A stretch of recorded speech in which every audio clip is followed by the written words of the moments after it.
जो हमारे फिजिक्स में काम आएंगे तुम लोग को कल के बोर्ड के एग्जाम के लिए, ठीक है। उसके लिए मैंने एक बना के रखा है, ठीक है। तो अभी हम लोग को सिर्फ क्या करना है कि तुम लोग से बुक लेके फॉर्मूला लिखते चलो, तो तुम्हारा कल के लिए अच्छा खासा एक रिवीजन हो जाएगा। अगर फॉर्मूलेज याद रहेंगे तुम लोग डेफिनेशन में उनको यूज कर सकते हो, और साथ में जो ये पूछा जाता है न्यूमेरिकल, उसमें भी तुम लोग को ये फॉर्मूले सारे काम आ जाएंगे, ठीक है। तो हम लोग एक एक करके इन फॉर्मूलेज को स्टार्ट करते हैं, ओके। सो पहला जो है chapter that is rotational dynamics. तो रोटेशनल डायनामिक्स में पहला आता है एंगुलर वेलोसिटी। मैं ज़्यादा लेंदी वीडियो नहीं बना रहा हूँ, ठीक है, स्मॉल वीडियो जिसमें सिर्फ हम लोग फॉर्मूलेज को डिस्कस करेंगे। तो एंगुलर वेलोसिटी का फॉर्मूला क्या होता है? ओमेगा बाई आर होता है, एंड ओमेगा क्या होता है? थीटा अपॉन टी, मतलब कितने रेट से तुमने अपना एंगल चेंज किया। ये इसका फॉर्मूला होता है 2 पाई एन। एन का मतलब फ्रीक्वेंसी होता है, ओके। एंड इसका जो यूनिट होता है दैट इज रेडियंस पर सेकेंड। यहाँ से जो इसका यूनिट होता है दैट इज रेडियंस पर सेकेंड, ठीक है। फिर आता है फॉर्मूला एंगुलर डिस्प्लेसमेंट का, थीटा ओमेगा इंटू टी या 2 pi by T by small T, okay. इतना याद रखने की जरूरत नहीं, बट लिख दिया। फिर आएगा दूसरा जिसको बोलेंगे एंगुलर एक्सेलरेशन। एंगुलर एक्सेलरेशन क्या होगा? Delta omega by T. इसका जो यूनिट होगा दैट इज रेडियंस पर सेकेंड स्क्वायर। ये क्या हो जाएगा? रेडियंस पर सेकेंड स्क्वायर। फिर आता है लीनियर वेलोसिटी। ये फॉर्मूला बहुत जगह काम आ जाएगा, जो इंपॉर्टेंट है इनमें भी वो भी मैं तुम लोग को बता देता हूँ। That is v equals to R omega, okay. उसके बाद है सेंट्रीपिटल एक्सेलरेशन या रेडियल एक्सेलरेशन बोलते हैं। तो उसका ये फॉर्मूला ध्यान रख लेना, v स्क्वायर बाई आर या ओमेगा स्क्वायर आर, ओके।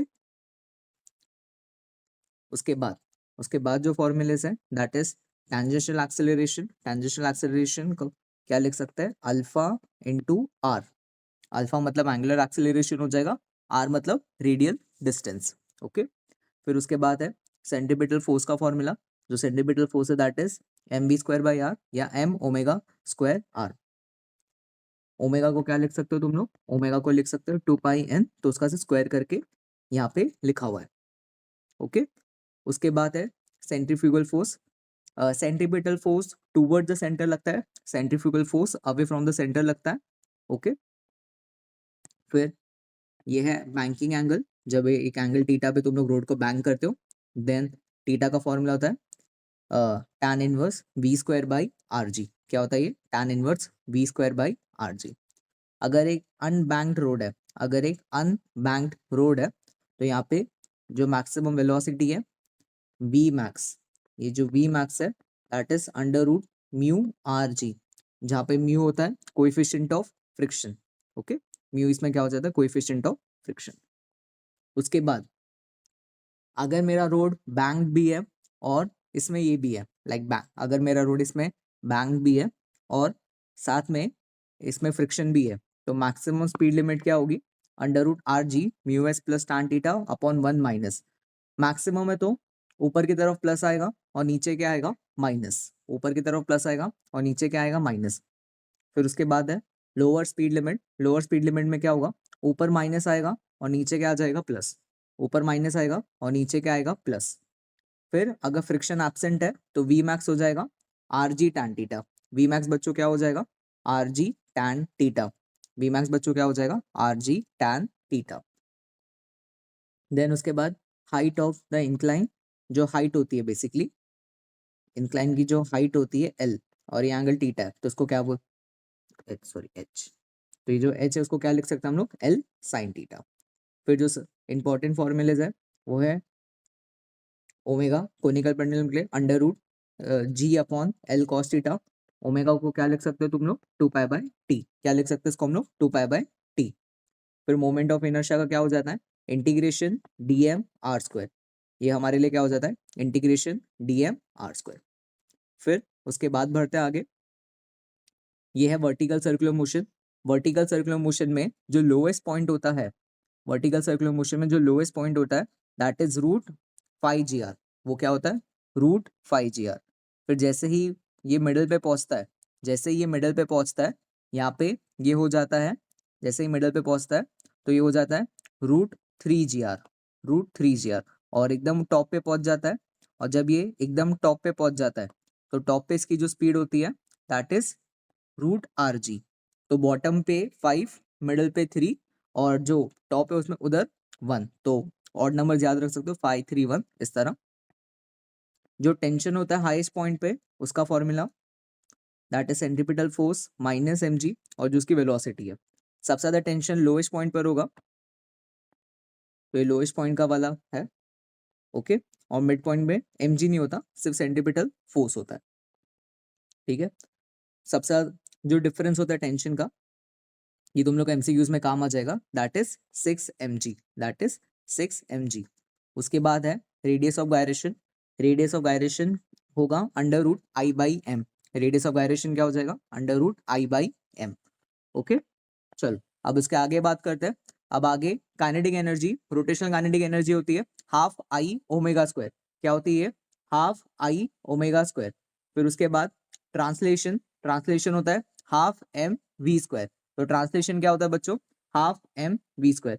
जब इन दोनों को ऐड करोगे तो तुम लोग को रोलिंग मिलेगा।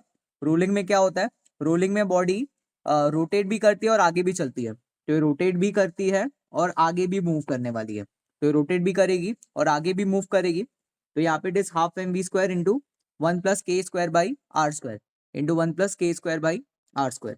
फिर प्रिंसिपल ये of parallel axis theorem, IO क्या होता है, I c plus m h square. H basically दो एक्सिस के बीच का डिस्टेंस हो जाता है, जो सेंटर और इनके बीच का जो डिस्टेंस होता है। फिर परपेंडिकुलर एक्सिस होता है आई जेड। आई जेड को क्या लिखते हैं, आई एक्स प्लस आई वाई, आई एक्स प्लस आई वाई। उसके बाद एंगुलर मोमेंटम होता है आई ओमेगा। एंगुलर मोमेंटम बच्चों क्या होता है, आई ओमेगा, ध्यान रखना। ठीक है, ये सिर्फ शॉर्ट वीडियो है जिसमें मैं सिर्फ फॉर्मूलाज बता रहा हूँ, तुम लोग याद रख सकते हो। ठीक है, ये कंजर्वेशन ऑफ एंगुलर मोमेंटम क्या होता है, I one omega one is equal to I two omega two, I one omega one is equal to I two omega two. फिर टॉर्क का फॉर्मूला होता है आई अल्फा। टॉर्क का formula क्या होता है, आई अल्फा। इसके ऊपर न्यूमेरिकल्स पूछे जा सकते हैं, या डीएल बाई डी टी, मतलब rate of change of angular momentum. फिर रोलिंग के जो वेलोसिटी होती है that is under root two g h into 1 plus के square by are square, under root two g h upon 1 plus के square by are square. फिर जो acceleration होता है that is g sine theta upon 1 plus के square by are square, g sine theta upon 1 plus के square by are square. Okay, चलो अब आगे आते हैं। यहाँ पे ये सबके मैंने यूनिट्स लिख के दे दिए, तुम लोग एक बार इनको गो थ्रू कर सकते हो। हाँ, इसका टेंशन मत लो, इस वीडियो के नीचे तुम लोग को एक पीडीएफ भी मिल जाएगा जिसमें ये सारी चीजें लिखी रहेगी, तो तुम लोग वहां से उसको डाउनलोड भी कर सकते हो। ये एक्सेलरेशन का होगा, मास का, मोमेंटम का, वर्क का, काइनेटिक एनर्जी जूल्स में रहती है, पावर वॉट में रहता है या बैट में रहता है। उसके बाद angular displacement, angular speed, angular velocity, angular acceleration, moment of inertia, torque, angular momentum, work, rotational energy, power, ये सब को भी तुम लोग ध्यान रख सकते हो। जो जो टेक्स्ट बुक में डायमेंशंस दिए हुए हैं वो भी ढंग से कर लेना, उनको भी लोग पूछ सकते हैं। फिर उसके बाद ये सारे मोमेंट ऑफ इनर्शिया है, होपफुली सबने याद कर ही लिया होगा।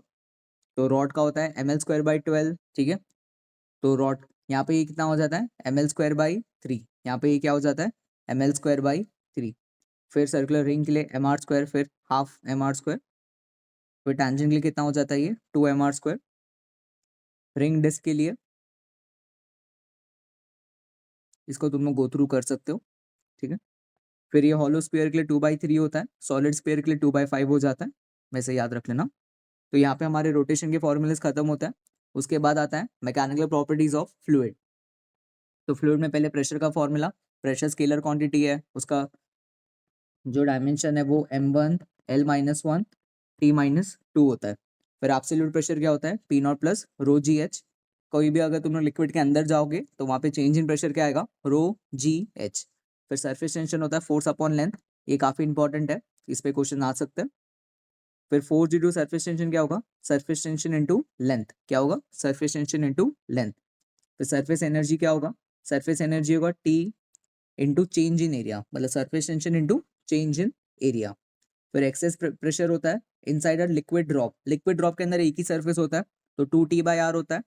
और एक्सेस प्रेशर सो बबल का क्या होता है, 4, उसमें 4 लग जाता है। ओके, फिर जहां से क्वेश्चन आ सकते हैं वो हाइट का है, तो हाइट में इसमें हाइट वाले में क्या हो जाता है, एच। एच में क्या होगा, 2T cos theta upon rho R G, यहाँ पे तुम लोग देख सकते हो 2T cos theta upon rho are G. तो इसको ध्यान रख लेना, ये काफी इंपॉर्टेंट है। देन उसके बाद एक टर्म आता है जिसको हम लोग बोलते हैं वेलोसिटी ग्रेडियंट। वेलोसिटी ग्रेडियंट मतलब डिस्टेंस, जैसे जैसे तुम लोग लिक्विड के अंदर जाओगे तो वहाँ पे जो लिक्विड का फ्लो है, जैसे रिवर का जो ऊपर वाला पार्ट है तो बहुत स्पीड में फ्लो करता है और नीचे वाला पार्ट धीरे धीरे फ्लो करता है, तो उस पर रहता है ये। फिर विस्कस फोर्स होता है, ईटा मतलब coefficient of viscosity, eta A DV by DX. फिर उसके बाद स्टोक्स लॉ, स्टोक्स लॉ से स्फेरिकल बॉडीज पर ही एप्लीकेबल है, that is 6 pi eta R V, 6 pi eta R V. फिर आता है टर्मिनल वेलोसिटी, तुम लोग को बोर्ड्स के पीवाई क्यूज में ही दिख गया होगा, terminal velocity 2/9 R square by eta, ठीक है, rho minus sigma by G. Rho इसमें बॉडी का वो हो जाता है डेंसिटी, और जो सिग्मा है वो लिक्विड का डेंसिटी हो जाता है। ओके, उसके बाद Reynolds number, Reynolds number decide करता है कि जो वाटर है वो स्ट्रीमलाइन फ्लो कर रहा है कि टर्बुलेंट फ्लो कर रहा है, वो इसका फॉर्मूला हो जाएगा रो बी सी डी। डी का मतलब उसमें डायमीटर हो जाता है, जो भी पाइप है जिससे लिक्विड फ्लो कर रहा है। फिर क्रिटिकल वेलोसिटी, क्रिटिकल वेलोसिटी से अगर क्रिटिकल वेलोसिटी तक जो लिक्विड है वो स्टेडी फ्लो करता है, उसके बाद फिर वो अनस्टेडी में चले जाता है। ओके, उसके बाद आता है equation of continuity. Equation of continuity क्या होता है, A1V1 is equals to A2V2, A1V1 is equals to A2V2।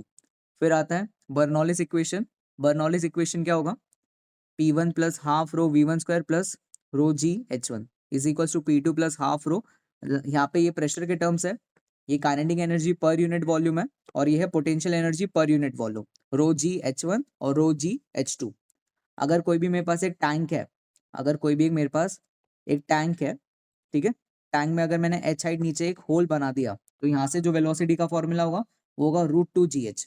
वो बच्चों क्या हो जाएगा, √2 GH। ओके, चलो स्टार्ट करेंगे kinetic theory of gases. Kinetic theory of gases में पहला जो फॉर्मूला होगा that is PV is equals to NRT. N, N का जो यहाँ पे मतलब होता है, एन का जो यहाँ पे मतलब होता है वो होता है एम अपॉन एम नॉट, मतलब मास अपॉन मोलार मास, या N upon N A. N A का मतलब एवोगैड्रोस नंबर हो जाएगा। ये सारी वैल्यू सब लोग को पेपर के स्टार्टिंग में लिखी रहेगी, तो ऐसा याद करने का कोई जरूरत नहीं है। या PV is equals to N K B T, K B मतलब होता है बोल्ट्जमैन कांस्टेंट, उसको ध्यान रख लेना, that is R upon N A. फिर आता है mean free path. Mean free path बहुत बार पेपर्स में एमसीक्यूज में पूछा गया, तो याद रखना है मीन फ्री पाथ का फॉर्मूला, ठीक है, इट इज 1 अपॉन सिर्फ √2, हाँ पाई और इसमें नहीं लगता, sorry for that, it is only 1 upon √2 pi D square N by V. Okay, इतना ध्यान रख लेना। उसके बाद इसी को थोड़ा रीअरेंज करके इस फॉर्म में भी लिखा जा सकता है, यहाँ पे ध्यान रखना, यहाँ पे √2 नहीं है, बस रुको उसको मैं हटा, तो √2 सिर्फ इसको हटा दिया, ठीक है, तो इसमें सिर्फ ये रहेगा, ध्यान रख लेना इतना। चलो अब आगे बात करते हैं। आगे प्रेशर, प्रेशर क्या होगा, 1/3 एन अपॉन वी एम, ये हो जाता है वी आर एम एस का स्क्वायर, ये होता है वी आर एम एस का स्क्वायर। अब आर एम एस के जो फॉर्मूलाज होते हैं, रूट मीन स्क्वायर होता है √3 RT/m0, that is the molecular weight. फिर r M s √3 P by क्या होता है, रो। पी का मतलब प्रेशर है, रो का मतलब क्या है, डेंसिटी। फिर जो आर एम एस का फॉर्मूला होता है इसके बाद, ये होता है √3, और इधर होता है स्मॉल एम, इधर क्या हो जाता है स्मॉल एम, स्मॉल एम मतलब मास ऑफ वन मॉलिक्यूल, तो 3 kBT बाई स्मॉल एम, मास है, ये मास है और ये मास है। ओके, चलो उसके बाद आगे बढ़ते हैं। फिर जो एवरेज काइनेटिक एनर्जी होती है वो होती है 3/2 PV। ये क्या होती है, 3/2 PV। तो काइनेटिक एनर्जी का फॉर्मूला 3/2 PV। अगर पर यूनिट मोल बोला जा रहा है, अगर पर यूनिट मोल बोल रहे हैं, तो ये आंसर क्या आ जाएगा, 3/2 RT। क्या आ जाएगा आंसर, 3/2 RT। अगर पर यूनिट मास बोला जा रहा है तो 3/2 RT/m0। m0 मतलब क्या हो जाएगा, मॉलिक्यूलर वेट। ओके, फिर मॉलिक्यूल बोला गया, पर मॉलिक्यूल बोला गया बच्चों, तो 3/2 kBT। क्या आ जाएगा ये, 3/2 kBT। अब लॉ ऑफ इक्विपार्टीशन क्या करते हैं, जो टोटल एनर्जी होती है that energy is translational plus rotational plus vibrational. तो ट्रांसलेशन एनर्जी क्या होगी, half M V X square, मतलब मेरा मॉलिक्यूल एक्स में वाई में जेड में जा सकता है, तो एक्स में वाई में और जेड में। फिर जो रोटेशनल एनर्जी होगी वो भी किस में होने वाली है, एक्स में वाई में और जेड में। रोटेशनल इसके लिए हाफ आई ओमेगा स्क्वायर है। ओके, वाइब्रेशनल मतलब क्या होगा, वाइब्रेशनल मतलब होगा हाफ के आर स्क्वायर। वाइब्रेशनल क्या हो जाएगा, हाफ के आर स्क्वायर। तो वाइब्रेशनल बेसिकली काइनेटिक एनर्जी में भी आता है और पोटेंशियल एनर्जी में भी आता है, इसके लिए half mv square plus half k r square. तो अगर vibrational degree of freedom add करना है तो +2 ऐड कर सकते हैं। ओके, ये सिर्फ एक शॉर्ट ये फॉर्मूला वाला वीडियो है, इसमें कोई कंसेप्ट इतना नहीं बता रहा हूँ, तो जस्ट तुम लोग सिर्फ लिखते चलो या इतना तो पढ़ ही लिया होगा।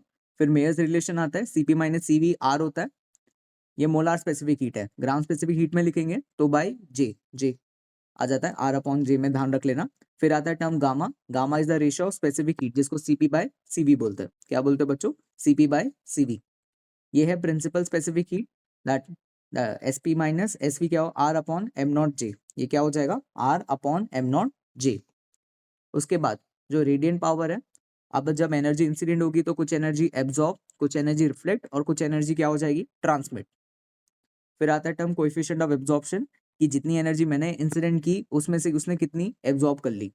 फिर जितनी एनर्जी मैंने इंसिडेंट की उसमें से उसने कितना रिफ्लेक्ट कर दिया, या जितनी एनर्जी मैंने उसको दी उसमें से उसने कितना ट्रांसमिट कर दिया।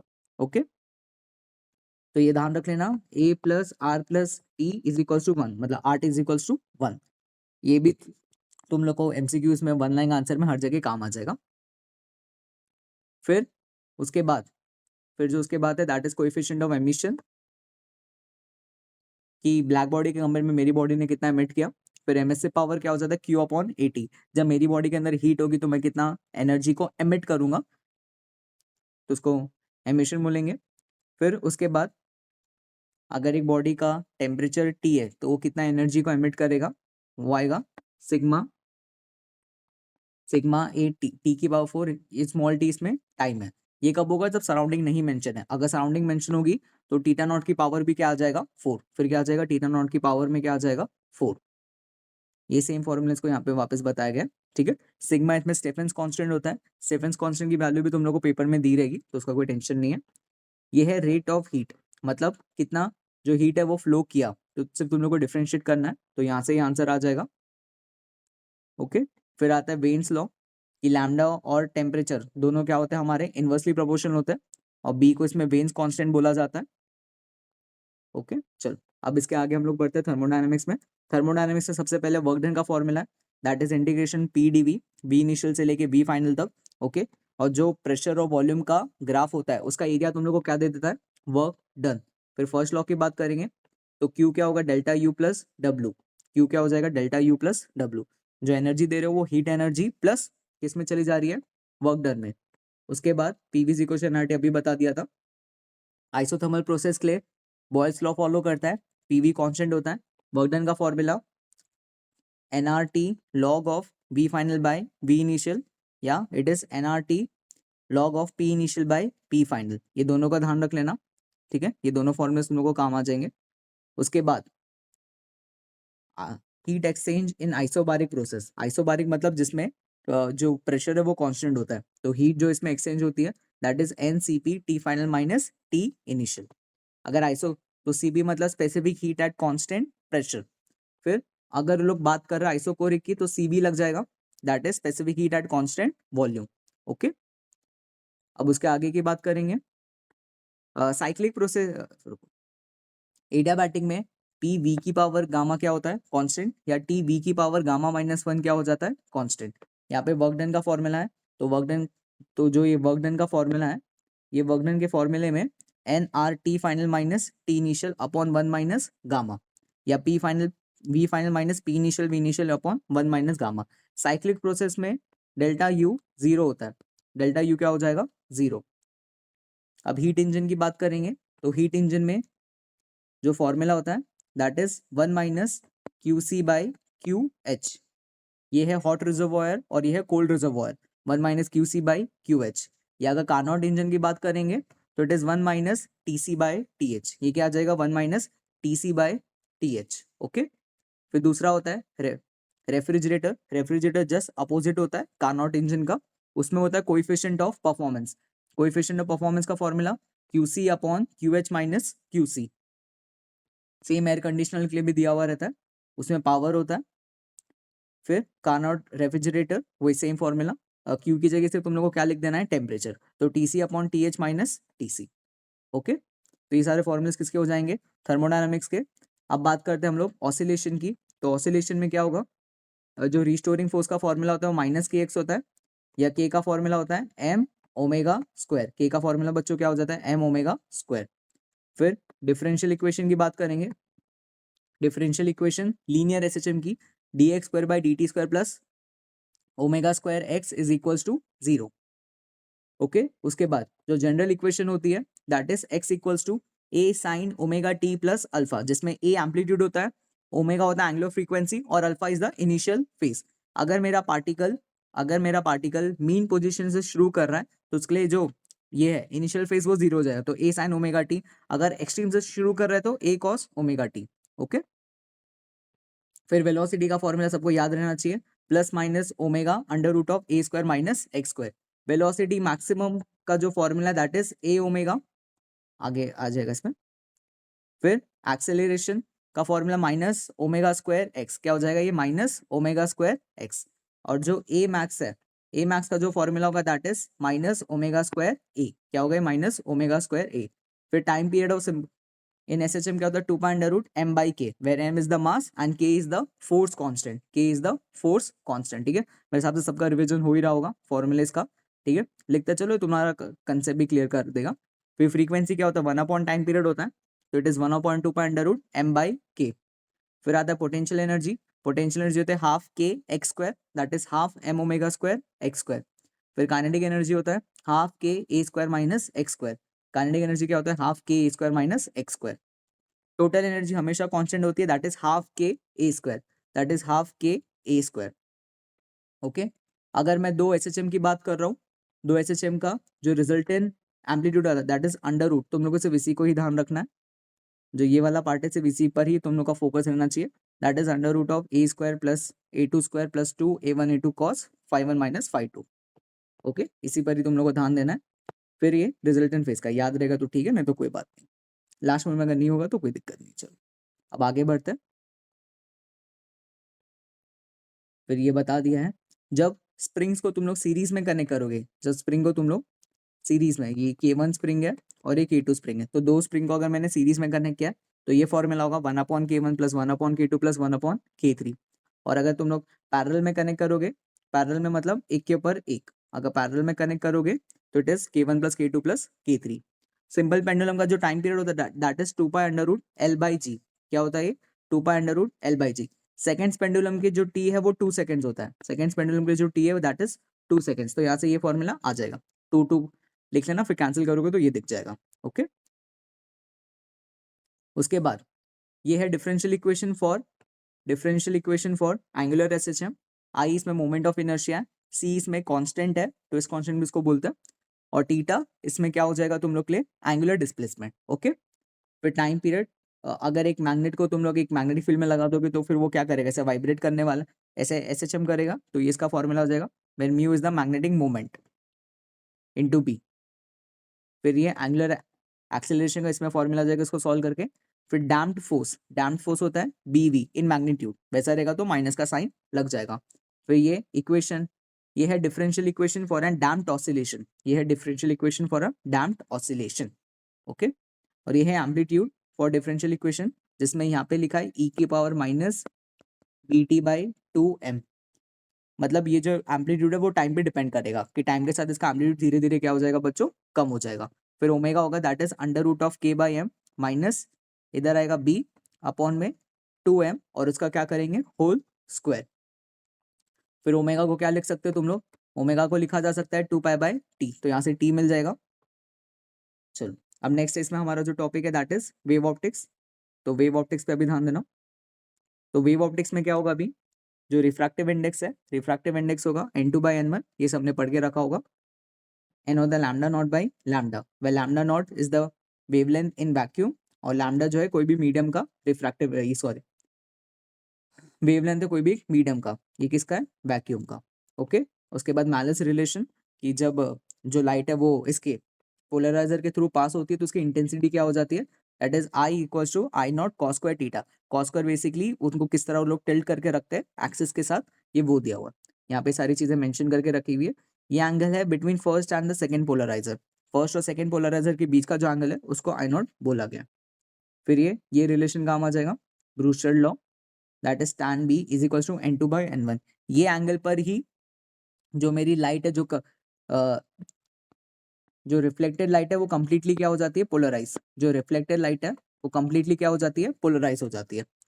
ठीक है, उसके बाद तो ये ब्रूस्टर एंगल दिया हुआ है, n2 इसमें डेंसर मीडियम है और n1 इसमें क्या है, रेयर मीडियम। फिर इंटरफेरेंस की बात करेंगे। इंटरफेरेंस में अगर ब्राइट है तो ब्राइट में क्या हो जाएगा, 2 cancel, that is n lambda. Path difference क्या हो जाता है ब्राइट के लिए, n लैम्डा, और डार्क के लिए क्या होता है बच्चों, डार्क के लिए क्या होता है 2n-1 लैम्डा बाई 2। ये क्या होता है 2n-1 lambda by 2। Phase difference 2n पाई, किसके लिए, ब्राइट के लिए। ब्राइट के लिए पार्ट डिफरेंस n लैम्डा और फेज डिफरेंस कितना 2n पाई। अगर डार्क की बात करेंगे तो डार्क में क्या होगा 2n-1 लैम्डा बाई 2। ये क्या होगा 2n-1 लैम्डा बाई 2। अब relation between phase difference and path difference, तो ये है फेज डिफरेंस और ये है पार्ट डिफरेंस, तो इसका रिलेशन क्या आ जाएगा 2 पाई बाई लैम्डा। ये क्या आ जाएगा 2 पाई बाई लैम्डा। 2 पाई हमेशा ऊपर रहता है, लैम्डा इसमें नीचे रहता है। फिर फ्रिंज विथ की बात करते हैं। बेसिकली वो जो बनते हैं ब्राइट डार्क के जो डिब्बे डिब्बे बनते हैं ना, तो यहाँ पे फ्रिंज विथ क्या होता है lambda D by D, lambda D by D. Okay, तो ये है distance between the bright fringe, ये है distance between the bright fringe, that is N lambda D by D, N lambda D by D. और ये है distance between the dark fringe, that is 2n-1 lambda D by 2d, 2n-1 lambda D by 2d। ये याद रखना कि दो bright या दो डार्क फ्रिंज के बीच में जो डिस्टेंस है वो हमेशा क्या रहता है, सेम। अब अगर मैंने कोई भी स्लिट पे एक स्लैब लगा दिया जिसका रिफ्रैक्टिव इंडेक्स n है, तो उसमें फ्रिंज विथ शिफ्ट कितना होता है, अब उसकी बात करेंगे हम लोग। अगर उसकी बात करेंगे तो यहाँ पे ये आएगा D by T n-1 into T, D by T n-1 into T. फिर एंगुलर फ्रिंज विथ कितना होगा, that is w by D, तो लैम्डा बाई स्मॉल डी आता है, ये क्या आता है लैम्डा बाई स्मॉल डी। ठीक है, ये है वेवलेंथ का रिलेशन। फिर nth के लिए क्या हो जाएगा, n से मल्टीप्लाई कर देंगे, nth के लिए क्या हो जाएगा, यहाँ पे जो लिखा है ना ये वाला जो है हमारे पास lambda d, lambda by d, उसी को यहाँ पे बोला गया। ठीक है, ये है डार्क के लिए 2n-1 लैम्डा बाई 2d। फिर बात करेंगे इसमें डिफ्रैक्शन के लिए। डिफ्रैक्शन में ये फॉर्मूला याद रखना है, a sin theta is equals to n lambda, a sin theta is equals to n lambda. ये किसके लिए होता है बच्चों, मिनिमा के लिए। इसमें उल्टा हो जाता है, मैक्सिमा मिनिमा क्या कर जाते हैं, इंटरचेंज कर जाते हैं। ये है मैक्सिमा के लिए, मैक्सिमा के लिए 2n+1 lambda by 2, 2n+1 lambda by 2। Okay, फिर ये angular position that is n lambda a, ये है मिनिमम के लिए। ओके, इसको सब सॉल्व करके तुम लोग लिख सकते हो। फिर ये है मैक्सिमा, जो बॉक्स बना रहा हो उसी को ज्यादा करके फोकस कर लो, वही तुम लोग को काम आ जाएगा।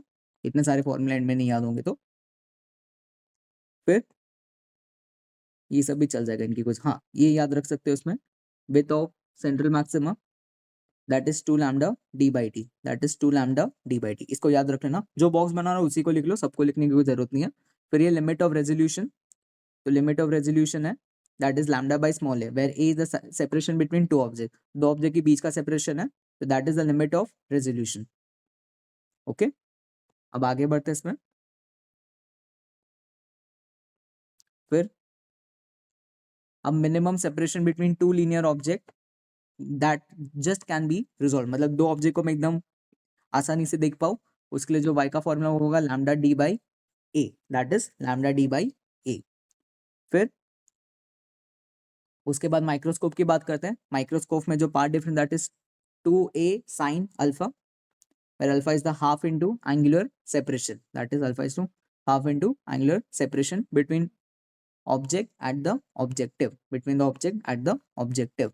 फिर नॉन ल्यूमिनस ऑब्जेक्ट के लिए जो होता है a, that is lambda upon 2n into sin alpha, where n sin alpha is the numerical aperture।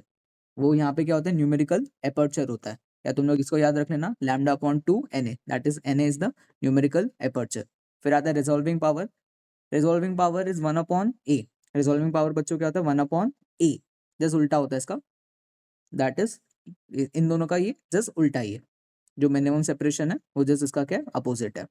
फिर ये सेल्फ ल्यूमिनस ऑब्जेक्ट मतलब जो खुद से ग्लो हो सकता है, स्टार वो सब, वो सेल्फ ल्यूमिनस ऑब्जेक्ट है, उसमें करेक्शन आ जाता है। ऊपर और नीचे वाले फॉर्मूलेस में सेम है, इसमें फर्क क्या आता है 1.22 का, इसमें फर्क क्या आता है 1.22 का। बाकी जो भी फॉर्मूला है वो सारा का सारा क्या है सेम, तो 1.22 याद रख लेना, बाकी इसको कैंसिल करना है तो कर सकते हो, ओके कोई दिक्कत नहीं है। फिर इसके बाद हम लोग बढ़ते हैं इलेक्ट्रोस्टैटिक्स पे। इलेक्ट्रोस्टैटिक्स में जो चार्ज पर यूनिट लेंथ होता है that is Q by L, कि एक लेंथ में चार्ज कितना डिस्ट्रीब्यूट हो गया।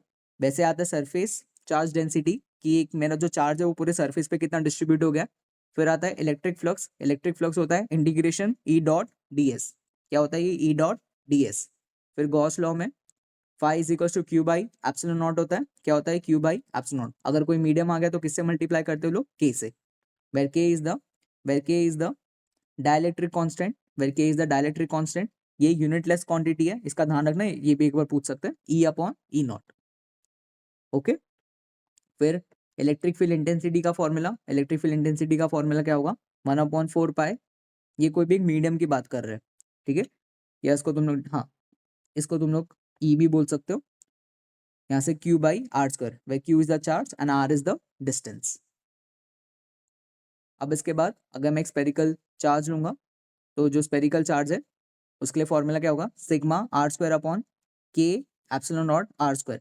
के जस्ट कोई भी एक मीडियम की बात कर रहे हैं, अगर वैक्यूम में हम लोग रखेंगे तो तुम लोग इसका ध्यान रख सकते हो, sigma R square upon epsilon naught small R square, where R ये कैपिटल आर है और ये तुम्हारे लिए क्या है स्मॉल आर। सिग्मा मतलब सरफेस चार्ज डेंसिटी, अगर स्पीयर की बात करेंगे तो चार्ज अपॉन स्पीयर का सरफेस एरिया क्या होता है 4 पाई आर स्क्वायर, क्या होता है 4 पाई आर स्क्वायर। इनसाइड हमेशा जीरो होता है, इनसाइड हमेशा क्या होता है जीरो। टेक्स्ट बुक में ये सारे फॉर्मूले के बाद सॉल्ड एग्जांपल्स भी है, तुम लोग उनको भी कर सकते हो। फिर ये आता है electric field intensity for a charge cylindrical conductor, ये किसके लिए होता है एक चार्ज सिलेंड्रिकल कंडक्टर के लिए होता है, that is lambda upon 2 pi epsilon naught into R. ये बेसिकली किसमें वैक्यूम में, ये बच्चों किसमें, या तुम लोग इसको ऐसे याद रख सकते हो 2k लैम्डा बाई आर, क्या याद रख सकते हो 2k lambda by R, okay that is 2k lambda by R, जो यहाँ पे लिखा हुआ है। जो बॉक्स बना उसी को ध्यान रख लो, काम चल जाएगा, कोई दिक्कत की बात नहीं होगी, ओके। के का मतलब क्या होता है 1/4 पाई एप्सिलॉन नॉट, जो के है that is nothing but 1/4 pi epsilon not. अब आगे इनसाइड उसके भी क्या हो जाता है, सिलेंडर के इनसाइड भी, कोई भी कंडक्टर के इनसाइड इलेक्ट्रिक फील्ड हमेशा जीरो होती है।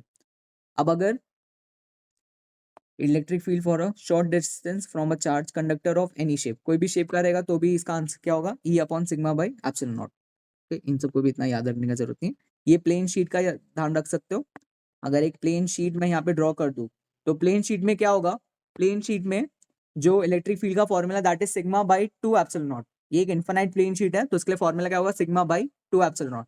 वर्क डन का फॉर्मूला क्या होता है क्यू इंटू वी, वी इसमें क्या होता है इलेक्ट्रिक पोटेंशियल, वी बच्चों इसमें क्या होता है इलेक्ट्रिक पोटेंशियल। अगर तो अगर एक चार्ज को मैं ए से बी की तरफ लेके जा रहा हूँ तो मुझे वर्क कितना करना पड़ेगा बच्चों, वर्क करना पड़ेगा क्यू इंटू डेल्टा वी, कितना काम करना पड़ेगा क्यू इंटू डेल्टा।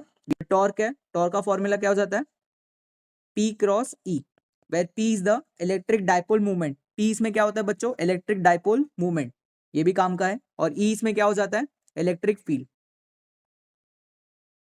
यहाँ से क्या आ जाएगा क्रॉस प्रोडक्ट मतलब साइन थीटा लगेगा तो ये क्या हो जाएगा पी ई साइन थीटा, जब थीटा 90 होगा तो टॉर्क क्या होने वाला है मैक्सिमम, और जब थीटा 0 रहेगा तो टॉर्क क्या रहेगा मिनिमम। बेसिकली ये पी और ई के बीच में एंगल है। फिर वर्क डन, तो यहाँ से मुझे कितना काम करना पड़ेगा एक इसको डाइपोल को रोटेट करने के लिए। डाइपोल का मतलब यहाँ पे दो चार्जेस होते हैं जिनका मैग्नीट्यूड सेम होता है, एक पॉजिटिव और एक नेगेटिव, और स्मॉल डिस्टेंस से वो लोग क्या होते हैं सेपरेट होते हैं, तो it is P E cos theta naught minus cos theta, P E cos theta naught minus cos, ये वर्क डन होता है। और यही वर्क डन पोटेंशियल एनर्जी के फॉर्म में क्या हो जाता है स्टोर्ड हो जाता है, यही वर्क डन देख रहे हो पोटेंशियल एनर्जी के फॉर्म में बच्चों क्या हो जाता है स्टोर्ड हो जाता है, ओके। फिर उसके बाद कैपेसिटर, कैपेसिटर में सी का जो कैपेसिटेंस है जिसको फैराडे में डिनोट करते हैं that is Q by V, या क्यू यहाँ से क्या आ जाएगा सी वी, कैपेसिटेंस का यूनिट उसका डायमेंशन सारी चीजें तुम लोग याद रखो। फिर सीरीज कॉम्बिनेशन में जैसे स्प्रिंग सीरीज कॉम्बिनेशन था वैसे कैपेसिटर के लिए भी सीरीज कॉम्बिनेशन होता है, that is 1/C1 plus 1/C2 plus 1/C3। फिर पैरेलल कॉम्बिनेशन में सी तुम्हारे पास क्या हो जाएगा C1 plus C2 plus C3, C1 plus C2 plus C3, फिर इंटेंसिटी, ये भी याद रख सकते हो। ये फॉर्मूला पैरेलल प्लेट कैपेसिटर के लिए A epsilon not into D कब होगा, A epsilon not into D, और एप्सिलॉन को क्या लिख सकते हो, ई अप के अपॉन ए नॉट लिख सकते हैं। फिर यहाँ से क्या आ जाएगा, K into C naught. C naught basically किस में होगा, वैक्यूम में। सी नॉट किस में होने वाला है बच्चों, वैक्यूम में। ओके, ये याद रख लेना। ये वैक्यूम के लिए A epsilon not into D, A epsilon not into D. अगर कोई मीडियम में रख दिया तो इसको किससे मल्टीप्लाई करना, स्मॉल के से। के मतलब क्या होता है, डाइलेक्ट्रिक कांस्टेंट। बच्चों के क्या होता है, डाइलेक्ट्रिक कांस्टेंट। के बच्चों क्या होता है, डाइलेक्ट्रिक कांस्टेंट। ये ध्यान रख लेना, केस में क्या हो जाएगा, डाइलेक्ट्रिक कांस्टेंट। ओके, चलो ये सब यहाँ पे दिया हुआ है। अब energy stored in the charge capacitor, जो एनर्जी स्टोर होता है that is half C V square. एक ही याद रख लो, हाफ सी वी स्क्वायर। फिर क्यू को क्या लिख सकते हो, तुम तो सी वी लिख सकते हो। तो ये दोनों फॉर्मूलेस वहां से डिराइव हो सकते हैं। एक ही याद रख लो, बाकियों को एग्जाम में डिराइव कर लेना, कोई दिक्कत की बात नहीं है। आगे जो दूसरा पार्ट है दैट इज करंट इलेक्ट्रिसिटी। अब करंट इलेक्ट्रिसिटी में रेजिस्टेंस का फॉर्मूला क्या हो जाएगा, rho L by A, where rho is the resistivity, L is the length and A is the area. फिर वोल्टेज अक्रॉस एक्सटर्नल, अगर मैं एक्सटर्नल रेजिस्टेंस लगा दूं तो उसके अक्रॉस जो वोल्टेज होगा वो E capital R plus small R. Small R इसमें होता है इंटरनल रेजिस्टेंस। स्मॉल आर बच्चों इसमें क्या होता है, इंटरनल रेजिस्टेंस। स्मॉल आर इसमें हो जाएगा इंटरनल रेजिस्टेंस। फिर उसके बाद किरचॉफ के फर्स्ट लॉ सेकंड लॉ बहुत ज्यादा इंपॉर्टेंट है। पहला जंक्शन लॉ है, फिर दूसरा वोल्टेज लॉ है। ओके, ये सबको पता रहना चाहिए। फिर व्हीटस्टोन का P by Q is equals to H by R. ये कुछ इस तरह का डायग्राम रहता है उसमें। यहाँ पे गैल्वेनोमीटर बना देते हैं, ये P, ये Q, ये S और ये R। तो P by Q is equals to H by R. ये कंडीशन कब आएगी, जब बीच में कोई भी करंट फ्लो नहीं करता। सेम चीज का यूज करके तुम लोग मीटर ब्रिज वाला पार्ट कर सकते हो। X by R is equals to L1 by L2, और जो टोटल लेंथ होता है दैट इज 100 सेंटीमीटर। मतलब L1 plus L2 is equals to 100 cent. इसका नाम, इसका मीटर ब्रिज पड़ा है। मीटर ब्रिज मतलब 1 मीटर दैट इज 100 सेंटीमीटर। फिर सेम काम केल्विन्स मेथड का भी रहता है। केल्विन्स मेथड तुम्हारे बुक में कहीं ब्लू या येलो बॉक्स में दिया हुआ रहेगा, तो उसमें देख लेना। इसका जो है वो मैं पीडीएफ दे दूंगा, या तुम लोग वीडियो पॉज करके इनको लिख सकते हो, कोई दिक्कत की बात नहीं है। फिर स्पेसिफिक रेजिस्टेंस अभी जो बताया था। फिर पोटेंशियोमीटर, पोटेंशियोमीटर का जो करंट का फॉर्मूला होता है वो ध्यान रख लेना। ये सारे फॉर्मूलेस। फिर ये वोल्टेज ग्रेडियंट है that is V by L. Voltage gradient क्या हमारे पास, वी बाई एल। अगर दम, अब इसको यूज कैसे करते हैं, यहाँ पे दो सेल्स को जब कंपेयर करते हैं तो E1 बाई E2 क्या हो जाता है, L1 बाई L2। इसके ऊपर इजी न्यूमेरिकल्स आते हैं, वो तुम लोग सॉल्व कर सकते हो। E1 बाई E2 क्या हो जाएगा, L1 बाई L2। देन उसके बाद सम और डिफरेंस मेथड में एक बार उन दोनों को ऐड करना और उन्हीं दोनों को बाद में क्या कर देना, सबट्रैक्ट। एक बार ऐड करना और एक बार सबट्रैक्ट। फिर इंटरनल रेजिस्टेंस का फॉर्मूला क्या होगा, L1 माइनस L2 माइनस 1। इसी को याद रखोगे तो चल जाएगा, L1 बाई L2 माइनस 1। ये किसके लिए होता है, internal resistance. Potentiometer internal resistance को भी फाइंड करने में हेल्प करता है। फिर ये है फॉर्मूलाज एमीटर के। एमीटर में हम लोग क्या करते हैं, एक गैल्वेनोमीटर होता है, उसके पैरेलल में एक शंट रेजिस्टेंस को लगाते हैं। यहाँ से करंट जो फ्लो करता है दैट इज आई जी, और यहाँ से जो remaining current I minus I G flow करता है, जिसको आई एस बोला गया। ओके, यहाँ से तुम लोग देख सकते हो। फिर ये इसका फॉर्मूला हो जाएगा। ओके, ये सब चीजें तुम लोग ध्यान रख सकते हो, एक याद रखोगे तो भी चल जाएगा। फिर ठीक है, इस तरह ये और फॉर्मूलेज है, ये नहीं होंगे तो चल जाएगा, कोई दिक्कत नहीं। फिर वोल्ट मीटर के लिए इसको जरूर ध्यान रख लेना। वोल्ट मीटर के लिए एक्स का बेसिकली हम लोग क्या करते हैं, वोल्ट मीटर में एक गैल्वेनोमीटर के सीरीज में एक बड़ा सा रेजिस्टेंस लगा देते हैं। ओके, फिर ये उस एक्स की वैल्यू है यहाँ पे। फिर करंट थ्रू गैल्वेनोमीटर कितना फ्लो करता है ये वो दिया हुआ है। ये सारी चीजें तुम लोग लिख सकते हो। ओके, इतना कोई एक्सप्लेन करने की तुमको जरूरत नहीं। चलो अब आगे बढ़ते हैं magnetic field due to electric current में। यहाँ पे अगर कोई भी एक चार्ज पार्टिकल को अगर मैं मैग्नेटिक फील्ड में रखूंगा तो उस पर जो फोर्स आता है that is Q B V sine theta. Lorentz force मतलब अगर मैं एक चार्ज पार्टिकल को electric field plus magnetic field में दोनों में रख दूं, तब वो केस में ये फॉर्मूला आ जाता है Q into E plus Q into, ये है force due to electric field और ये है force due to magnetic field. Okay, अब फिर साइक्लोट्रॉन का बहुत इंपॉर्टेंट, उसके न्यूमेरिकल्स भी काम आ जाते हैं। तो आर का फॉर्मूला होता है M B by Q B. क्या होता है ये, M B by Q B. फिर टाइम पीरियड, टाइम पीरियड का फॉर्मूला होता है 2 pi M by Q B. क्या होता है ये, 2 pi M by Q B. फिर फ्रीक्वेंसी, ये तुम लोग को सीईटी में भी काम आ जाएगा, ठीक है, इतने फॉर्मूले सफिशिएंट है। फ्रीक्वेंसी इज 1/टाइम पीरियड, तो उसी को उल्टा कर देना, टाइम पीरियड याद रखो, उसको उल्टा कर दो, तुम लोग को ये खुद से आ जाओ। ओके, चलो अब उसके बाद बढ़ते हैं आगे। काइनेटिक एनर्जी का फॉर्मूला हाफ एम क्या होता है, हाफ एम वी स्क्वायर होता है, तो Q square V square R square upon में 2m, ये याद रख लेना। फिर ये वी मैक्स का फॉर्मूला है, ये बच्चों किसका फॉर्मूला है, वी मैक्स का, यही याद रखना है, ये जानो चाहिए, ठीक है, ये काइनेटिक एनर्जी। और ये अगर एक करंट कैरिंग वायर को अगर मैं इसमें मैग्नेटिक फील्ड में रख दूं तो उसका जो फोर्स होता है वो होता है बी आई एल, ये क्या हो जाता है b I l sine theta, ये बच्चों क्या होता है b I l sine theta. कोई भी आर्बिटरी शेप ले रखते हैं तो I integration d l cross b, force उसमें क्या लगेगा वही। टॉर्क, टॉर्क की बात करेंगे, आई मतलब current, a area, b magnetic field into sine theta, तो यहाँ से क्या आ जाएगा टॉर्क का n I a b sine theta, n मतलब नंबर ऑफ टर्न्स, अगर मैं नंबर ऑफ टर्न्स बढ़ा इसको निब्बा भी याद रख सकते हो, एन आई बी ए, ठीक है, निब्बा से भी याद हो जाएगा ये टॉर्क। फिर आता है मूविंग कॉइल गैल्वेनोमीटर, अगर मैं अभी गैल्वेनोमीटर में उसके अंदर एक कॉइल लगी रहती है और वो बेसिकली क्या करती है ट्विस्ट करती है, तो ये उसी का फॉर्मूला ही है टॉर्क का। यहाँ पे केस में क्या हो जाएगा कांस्टेंट, यहाँ पे के बच्चों क्या हो जाएगा कांस्टेंट। ओके, तो ये डिफ्लेक्शन है उसमें कि मैं जितना ज्यादा करंट डालूंगा उतना ज्यादा मेरी जो कॉइल है वो क्या करने वाली है डिफ्लेक्ट करेगी। फिर मैग्नेटिक मूवमेंट का फॉर्मूला होता है करंट इनटू एरिया, क्या होता है बच्चों करंट इनटू एरिया, अगर एन टर्न्स होंगे तो एन आई ए लग जाता है, ये क्या लग जाता है इधर एन आई ए। अगर कोई भी सर्कुलर लूप को अगर तुम लोग मैग्नेटिक फील्ड में रखोगे तो उस पर फोर्स जीरो लगता है, उसमें फोर्स जीरो लगता है, और टॉर्क क्या हो जाता है M B sine theta, torque क्या हो जाता है एम, इसमें मैग्नेटिक मूवमेंट होता है वही current into area into magnetic field, ये टॉर्क हो जाएगा।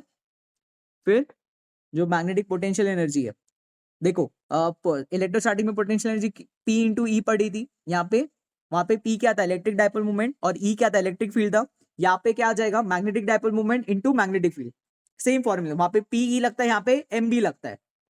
फिर बायो सावर्ट लॉ है mu naught by 4 pi I D L sine theta by are square, I D L sine theta by are square, ठीक है, ये एल है, ये वेक्टर फॉर्म में लिखा हुआ है, ये वेक्टर फॉर्म में ध्यान रख लेना, ये भी तुम लोग को एमसीक्यूज में या सिर्फ एक लाइन में लाइक वेक्टर फॉर्म में बायो सावर्ट लॉ को लिख दो वैसे कुछ आ सकता है। इनफाइनाइट वायर के लिए मैग्नेटिक फील्ड का formula mu naught I by 2 pi R, mu naught I by 2 pi R, अगर सेमी इनफाइनाइट है तो डिवाइड बाई 2 कर देना, तो mu naught I by 4 pi R हो जाएगा।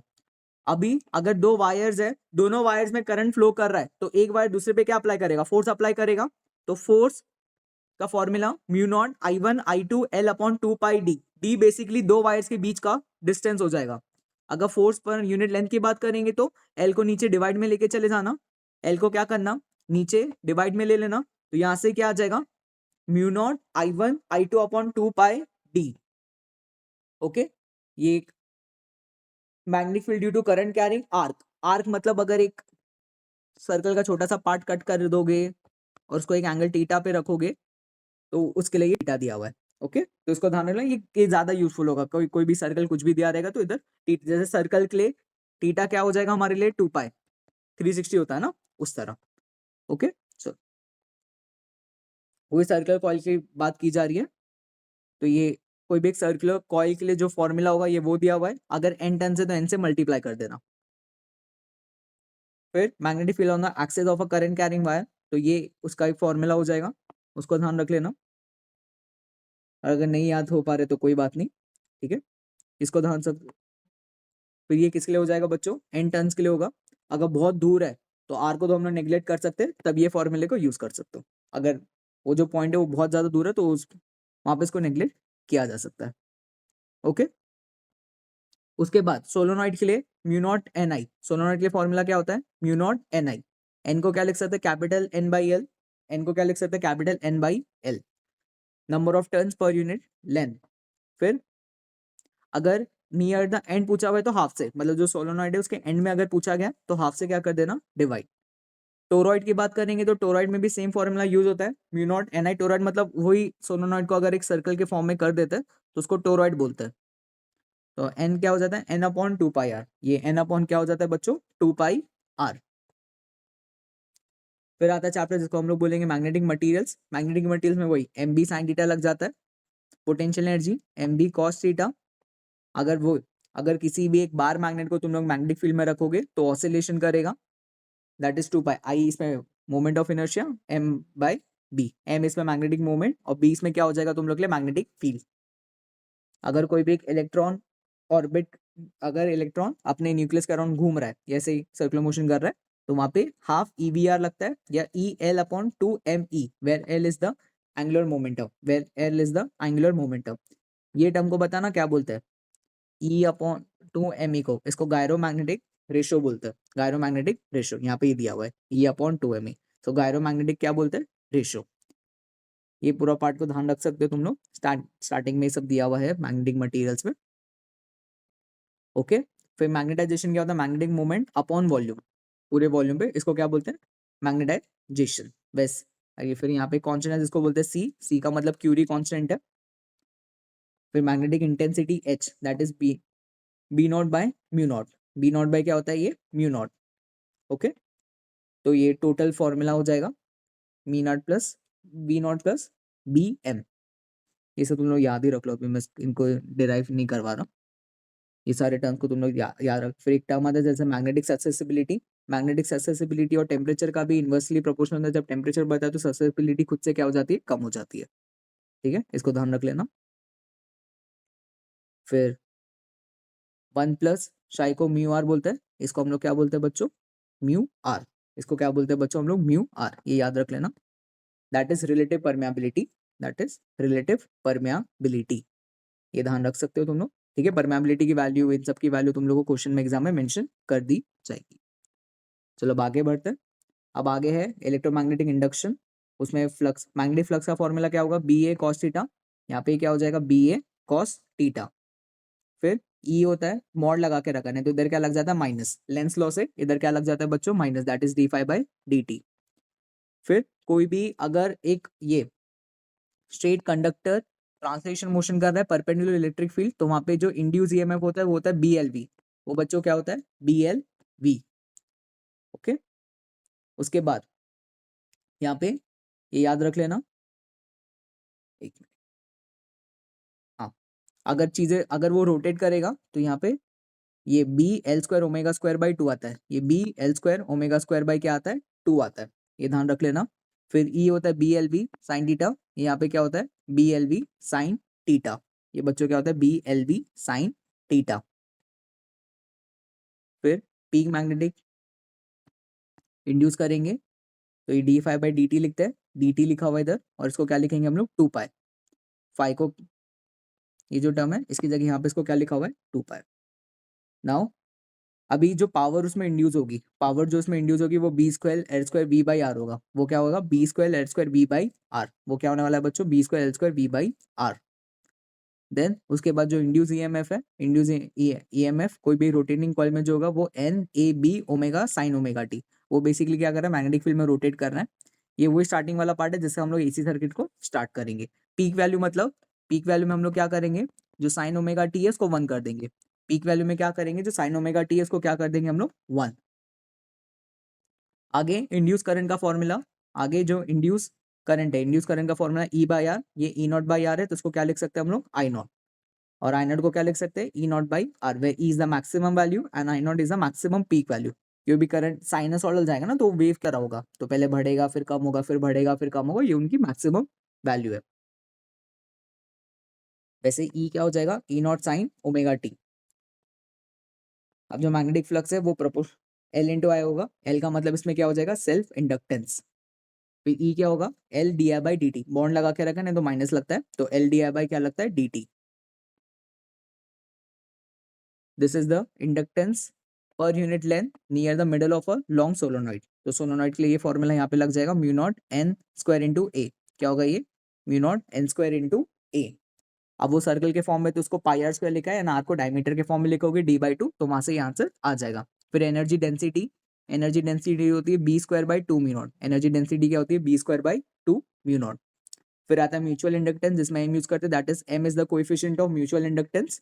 फिर सेम चीज को यहाँ पे बोला गया एम इंटू डी आई/dt, ठीक है। फिर अगर फिर आता है इसमें term coefficient of coupling m into under root of L1 L2। अबे मैं कोई भी टर्म इतना समझा नहीं रहा हूँ, तुम लोग को पता रहेगा तो तुम लोग लिख सकते हो। फिर यहाँ पे स्मॉल एन होगा n अपॉन L। ट्रांसफार्मर का ध्यान रखना है, ट्रांसफार्मर में बहुत क्वेश्चन आते हैं। ट्रांसफार्मर में एक प्राइमरी कॉइल होती है, एक सेकेंडरी कॉइल होती है। ये उन सब के लिए फॉर्मूलेस दिए हुए हैं। ये ratio of number of turns है, ये आउटपुट और एफिशिएंसी आउटपुट बाय इनपुट की, ये सबसे ज्यादा मेन काम है। एस का मतलब सेकेंडरी हो जाएगा और पी का मतलब प्राइमरी। एस का मतलब सेकेंडरी और पी का मतलब प्राइमरी, ये ध्यान रख सकते हो। ओके, ये वाला पार्ट सबको याद होना चाहिए इसमें। फिर स्टेप अप ट्रांसफार्मर और step down transformer. Step up में क्या होगा, जो सेकेंडरी कॉइल है उसमें नंबर ऑफ टर्न ज्यादा रहेंगे। स्टेप अप में जो सेकेंडरी कॉइल है उसमें नंबर ऑफ टर्न ज्यादा रहेंगे। स्टेप डाउन में जो प्राइमरी कॉइल है उसमें ज्यादा रहेंगे। स्टेप अप में नंबर ऑफ कॉइल सेकेंडरी में ज्यादा रहेंगे और स्टेप डाउन में प्राइमरी कॉइल में नंबर ऑफ टर्न ज्यादा रहेंगे। ओके, ये सब यहाँ पे लिखा हुआ है। चलो अब आगे बढ़ते हैं एसी सर्किट्स में। एसी सर्किट्स में ई क्या होगा, e naught sine omega t, और आई क्या होगा, e naught sine omega T plus alpha. Average value होती है ए टू आई बाई पाई होता है, दैट इज 0.637। वैसे एवरेज वैल्यू ईएमएफ के लिए आरएमएस क्या होता है, ई बाई रूट टू। आरएमएस क्या हो जाता है बच्चों, ई बाई रूट टू। वैसे ही आई आर एम एस क्या होता है, I naught by root two. ये क्या होता है, I naught by root two. Okay, फिर ये हीट का फॉर्मूला इसमें हो जाएगा। अगर इंडक्टर में बात करेंगे तो करंट लैग करता है, इसके लिए माइनस पाई बाई टू लगा के रखा है। फिर ये इंडक्टिव रिएक्टेंस, दैट इज इसका फॉर्मूला होता है ओमेगा एल, और ओमेगा को क्या लिख सकते हो तुम लोग, 2 पाई एफ। क्या लिख सकते हो बच्चों हम लोग, 2 पाई एफ। कैपेसिटर में करंट लीड करता है, इसके प्लस पाई बाई टू बोला गया है। क्या बोला गया, प्लस पाई बाई टू। ये कैपेसिटिव रिएक्टेंस है, दैट इज 1/ओमेगा सी। ये क्या है, 1/ओमेगा सी। एलसीआर सर्किट में जो इम्पिडेंस है, इम्पिडेंस का मतलब टोटल अपोजिशन होता है, that is under root of R square plus XL minus XC का होल स्क्वायर। क्या होता है ये, एक्सएल माइनस एक्ससी का होल स्क्वायर। नाउ अगर एल आर सर्किट यूज करें तो एक्सी खत्म हो जाएगा, तो यहाँ पे जो एक्सी है वो जीरो हो गया, यहाँ पे एक्स एल जीरो हो गया। तो ये फॉर्मूला ध्यान रख लेना। ये एवरेज पावर है किसमें, सिर्फ रेजिस्टिव सर्किट में। कैपेसिटेंस और इंडक्टेंस में पावर जीरो हो जाता है, तो उसको याद नहीं रखना है। तो ये होता है I R M S into E R M S, I R M S into E R M S, वैसे ध्यान रख सकते हो। ये पावर एवरेज है। जो कॉस फाई इसको हम लोग क्या बोलते हैं, पावर फैक्टर। इसको क्या बोलते हैं हम लोग, power factor. That is true power by apparent power, that is true power by apparent power. यहाँ पे फेज डिफरेंस दिया हुआ है। फेज डिफरेंस क्या होगा, XL minus XC by R, XL minus XC by R. फिर रेजोनेंस फ्रीक्वेंसी होता है। रेजोनेंस फ्रीक्वेंसी का फॉर्मूला याद रख लेना, 1/2 pi under root L C, where L is the inductance and C is the capacitance. Okay, ये भी quality factor, ये सब भी ध्यान रख लेना, इतना नहीं काम आएगा बट ठीक है। चलो, अब दो तीन चैप्टर्स ही बाकी है, फटाफट देख लो। अब energy of an photon H C by lambda, इसमें ज्यादा को इतना समझाने को नहीं है, ठीक है। ये सब यहाँ पे दिया हुआ है, टर्म्स में तुम लोग कन्वर्ट करके देख सकते हो। फिर momentum, work function H C by lambda naught होता है, ठीक है। ये फ्रीक्वेंसी है, थ्रेशोल्ड फ्रीक्वेंसी, और ये थ्रेशोल्ड वेवलेंथ है। Condition, condition for photo electric मतलब कब हमें फोटो एमिशन दिखेगा, ये उनकी कंडीशंस दी गई है। फिर kinetic energy half M B max का है। फिर ये आइंस्टाइन की फोटो इलेक्ट्रिक इक्वेशन है, kinetic energy is H nu minus phi naught, phi इसमें वर्क फंक्शन होता है, ये ध्यान रख लेना। फिर के ई मैक्स है ई वी नॉट। इन सब के ग्राफ भी पूछे जाते हैं, तो इसका भी ध्यान रखना। इन सब के ग्राफ भी वहाँ पे पेपर्स में दिए हुए तुम्हारे टेक्स्ट बुक में, उसको भी अच्छे से करना। फिर ई क्या होता है, under root two M E, वही मोमेंटम और काइनेटिक एनर्जी के बीच का रिलेशन है। ओके, इतना ध्यान रख लेना उसमें। फिर हम लोग बात करेंगे स्ट्रक्चर ऑफ एटम की और न्यूक्लियाई की। तो यहाँ पे पहला वेव नंबर, दैट इज 1/लैम्डा आर। आर को रिडबर्ग कांस्टेंट बोला जाता है, 1/n² माइनस 1 लोअर ऑर्बिट से अप, लोअर ऑर्बिट से हायर ऑर्बिट में जाने जाने का रिलेशन है। ओके, वे रिडबर्ग कांस्टेंट का ये फॉर्मूला है, याद रखो तो रख लो, नहीं तो जान लो, कोई दिक्कत की बात नहीं। फिर एंगुलर मोमेंटम, ये बोर्ड का सेकंड पॉस्टुलेट में तुम लोगों को काम आ जाएगा, ठीक है। फिर ये nth ऑर्बिट का आर का रिलेशन है, R is proportional to n², ये ध्यान रख सकते हो। फिर ये वेलोसिटी का है, v/1/n हो जाता है ये। देन इसके बाद एनर्जी डिफरेंस को h न्यू से लिखते हैं। फिर ये ई प्रोपोर्शनल किसके चले जाता है, ये n2/n1 का होल स्क्वायर। एन के लिए क्या लिखते हैं, -13.6, इट इज -13.6 z²/n², -13.6 z²/n²। फिर ये काइनेटिक एनर्जी का फॉर्मूला है किसके लिए, nth ऑर्बिट के लिए, हो सके याद ठीक है, नहीं तो जितने याद कर लिए उतने काफी है, कोई दिक्कत की बात नहीं है। फिर ये पोटेंशियल एनर्जी का फॉर्मूला है, ये तुम लोग याद कर सकते हो, ये तुम लोगों को अगर चाहिए तो काम आ जाएगा। Potential energy is negative of twice kinetic energy, ठीक है। Potential energy kinetic energy twice होता है प्लस नेगेटिव, और टोटल एनर्जी क्या होती है, kinetic energy plus potential energy.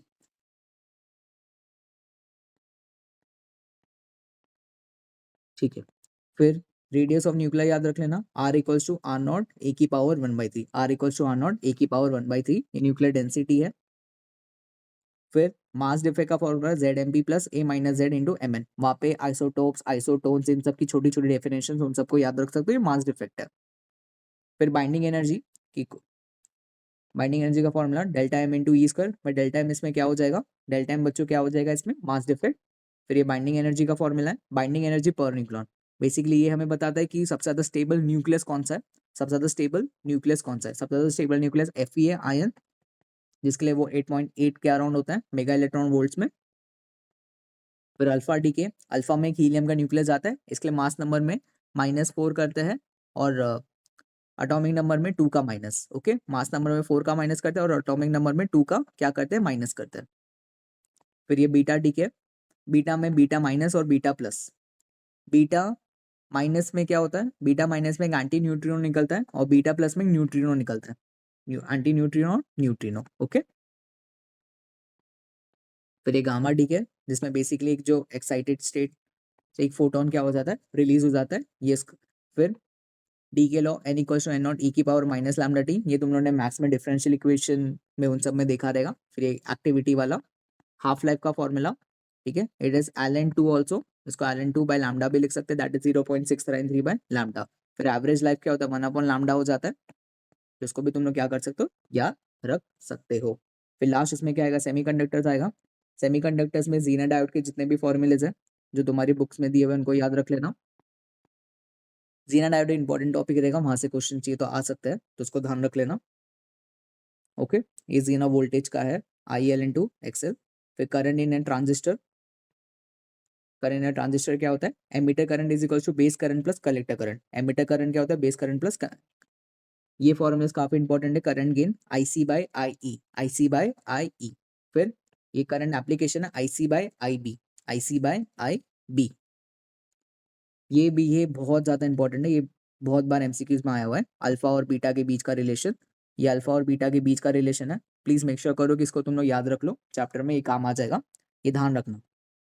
फिर ये करंट गेन है IC बाय IB, जिसको बीटा बोलते हैं, ठीक है।